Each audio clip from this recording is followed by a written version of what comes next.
अब बात करते हैं कोरोना की। अब इसे आप तीसरी लहर समझ लीजिए या चौथी, उस पर हम चर्चा नहीं कर रहे हैं, लेकिन चर्चा इस पर हो रही है कि आंकड़े एक बार फिर बढ़ते नजर आ रहे हैं और इस स्पीड में बढ़ रहे हैं कि सबको चौंका रहे हैं।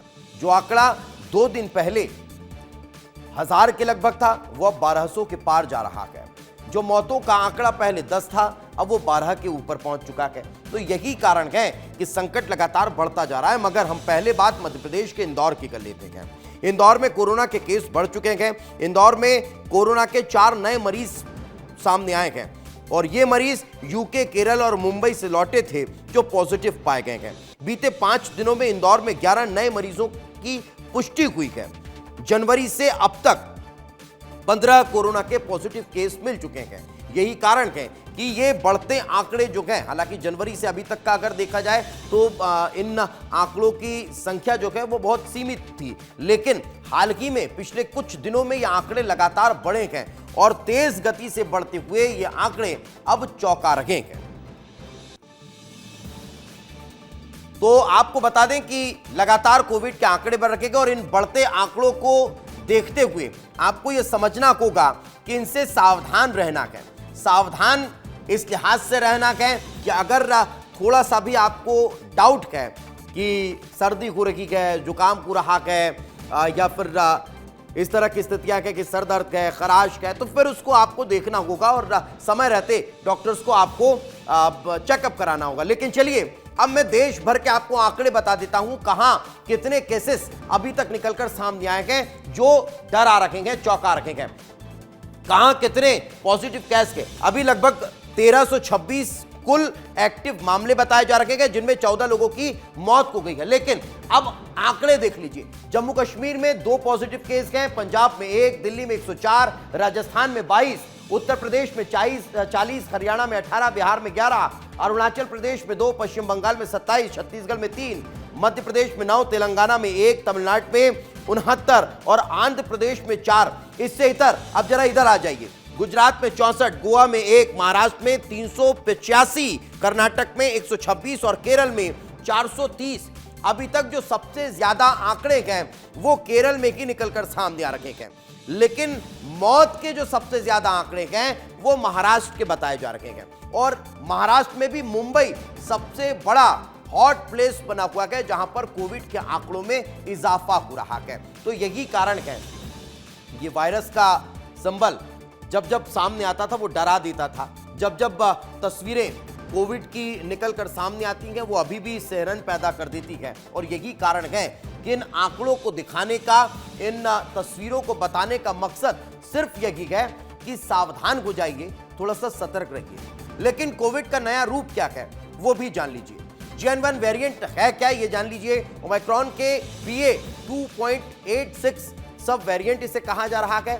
इतना कि नहीं, इससे इतर अगस्त 2023 में अमेरिका में इसका पहला केस सामने आया था और उस पहले केस सामने आने के बाद अब ये लगातार बढ़ता जा रहा है। WHO ने इसे वेरिएंट ऑफ इंटरेस्ट घोषित कर दिया है। तेजी से ये फैलता है, लेकिन इसमें एक थोड़ी सी राहत वाली बात ये कही जा सकती है कि गंभीर नहीं है।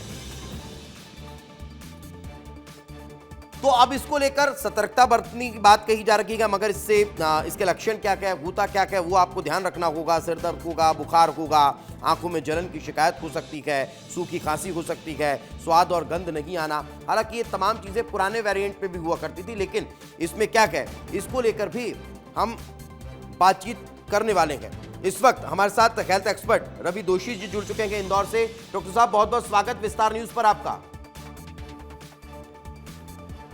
डॉक्टर साहब, कोविड के जो आंकड़े बढ़ते जा रहे हैं, इस नए वेरिएंट का अगर जिक्र किया जाए तो इसके पीछे की वजह क्या हो सकती है, एक, और दूसरा ये कितना खतरनाक, क्या दूसरी और पहली लहर में जिस तरह की स्थितियां थी वैसा तो नहीं देखने को मिलने वाला है?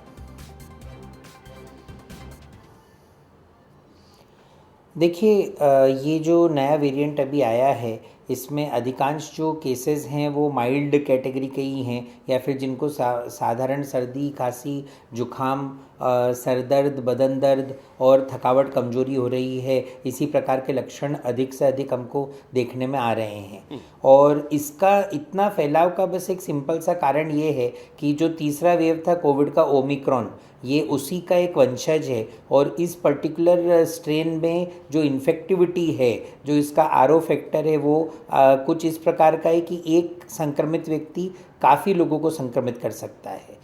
बाकी इसमें तीव्रता अभी देखने को हमें नहीं मिली है, इसलिए हमें इसके संक्रमण की रेट को, तरीके को रोकने की ज़रूरत है। जी सर, लगातार हमने कई वेव्स देखी हैं इस कोविड के पूरे काल में, तो क्या कहीं ऐसा तो नहीं कि चौथी वेव की तैयारी?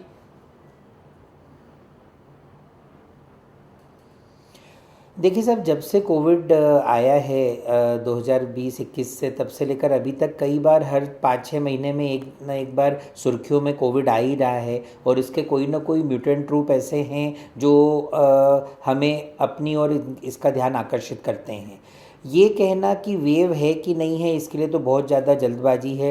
अभी आप कुछ जानते हैं कि ये वेरिएंट ऑफ इंटरेस्ट घोषित हुआ है WHO के द्वारा, वेरिएंट ऑफ कंसर्न अभी तक नहीं है। तो हमें वेव तक जाना इन दोनों में डिफरेंस क्या है? अगर वेरिएंट ऑफ इंटरेस्ट इसे घोषित किया गया है तो इसको कैसे समझा जाए? इसको यूँ समझा जाए इसका कि कई सारे म्यूटेशन होते हैं वायरस में। हर वायरस का म्यूटेशन बहुत ज़्यादा अधिक हमारे केसेस को अफेक्ट नहीं करता है, बट जब इसकी संक्रामकता अधिक है, इसकी संख्या में काफ़ी इजाफा देख रहा है, तभी पूरे विश्व में पिछले साल से लेकर अभी तक हम देख रहे हैं कि कितना फैला हुआ है और केसेस की संख्या ज़्यादा है। किंतु अभी तक इससे बहुत ज़्यादा हमें कोई हानि नहीं हुई है, सिर्फ केसेस की पॉजिटिविटी हो रही है। और ये वायरस खुद इतनी ताकत नहीं रख रहा है कि ये कुछ नुकसान पहुंचा नहीं। तो फिर ये कहा जा सकता है कि इससे डरे नहीं, सावधानी बरतें।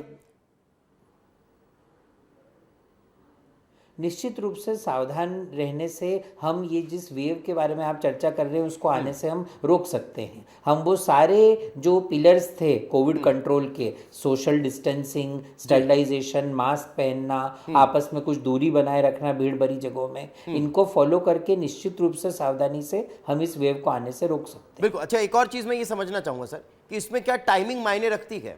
यही वो समय क्यों जब हल्की सी गर्मी, हल्की सी बारिश वाला सीजन है, उमस वाला सीजन है, इसी दौर में कोविड क्या अपनी स्थितियों को उभारता रहता है? मूल रूप से सभी वायरल इलनेसेस जो होते हैं वो इस टाइप के क्लाइमेट में पनपते हैं। और आप देखेंगे कि इन्फ्लुएंजा वायरस, कोविड वायरस या अन्य जो वायरसेस हैं उनको ये अधिक गर्मी, उमस और बीच में आती बारिश का जो कॉम्बिनेशन है वो बहुत ज़्यादा फैलता है। यही रीज़न है कि इस समय हमें वायरल इन्फेक्शन वैसे भी प्रैक्टिस पे काफ़ी देखने को मिलते हैं और बहुत पेशेंट्स इससे ग्रसित होते हैं। चलिए, बिल्कुल, बहुत बहुत शुक्रिया। अपना रूप दिखा रहा है।